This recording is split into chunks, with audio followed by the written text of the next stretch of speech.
اشاقان، میں تحریک لبیک پاکستان راولپنڈی ڈویژن کی پوری انتظامیہ، ضلع راولپنڈی کے تمام ذمہ داران، PPUC کے ذمہ داران اور کارکنان کی طرف سے آپ حضرات کا شکریہ ادا کرتا ہوں کہ آپ حضرات ختم نبوت کے اس گولڈن جوبلی پروگرام میں تشریف لائے۔ میری دعا ہے کہ اللہ تعالی ہم سب کی اس حاضری کو اپنی بارگاہ میں قبول و منظور فرمائے۔ قبلہ امیر المجاہدین نے جس مشن پر ہمیں چلایا ہے، دعا ہے اللہ تعالیٰ تا صبح قیامت ہمیں ہماری آئندہ آنے والی نسلوں کو بھی اس مشن پر ثابت قدم رکھے۔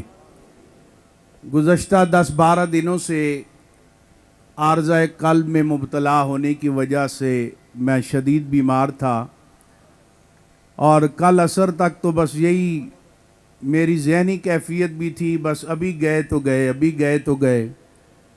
لیکن میں سمجھتا ہوں یہ سرکار دو عالم صلی اللہ علیہ وآلہ وسلم کی خصوصی نگاہ ہے کہ آج میں پھر آپ حضرات کے درمیان موجود ہوں۔ آپ نے اپنی دعاؤں میں ہمیں یاد رکھنا ہے، اور یہ دعا بھی کرنی ہے کہ اللہ چاہے کوئی بھی حالات ہوں ہمیں اس مشن پر ثابت قدم رکھے۔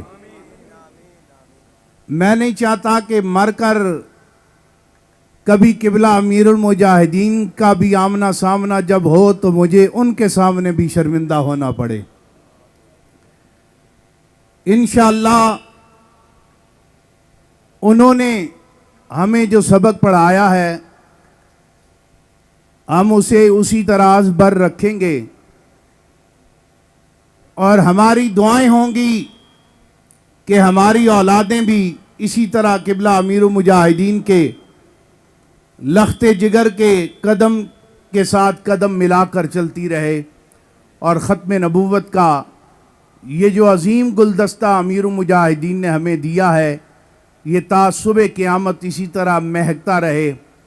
میں اس موقع پر امیر المجاہدین کے لخت جگر عکس امیر المجاہدین صاحبزادہ حافظ انس حسین رضوی صاحب دامت برکاتہم العالیہ کا بھی بے حد شکر گزار ہوں۔ آپ بھی پچھلے دنوں علیل تھے اور لالت کے باوجود آپ نے باقی تمام پروگرام کینسل کیے، لیکن مہربانی فرمائی اس پروگرام میں تشریف لائے۔ ہماری دعا ہے اللہ تعالیٰ ان دونوں شہزادوں کو ثابت قدم رکھے۔ اور آج انس حسین رضوی صاحب بھی بول رہے تھے، اور میں بار بار ان کے ہاتھوں کو بھی دیکھ رہا تھا اور ان کے احادیث کے پڑھنے کے انداز کو بھی دیکھ رہا تھا، یہی محسوس ہوتا رہا تھا کہ انس رضوی نہیں، خادم حسین رضوی خود بول رہے ہیں۔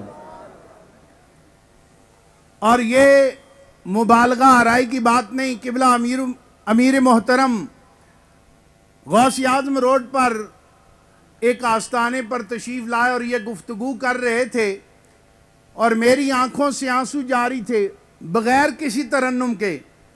تو مجھے کہنے لگے آج کیا بات ہوئی؟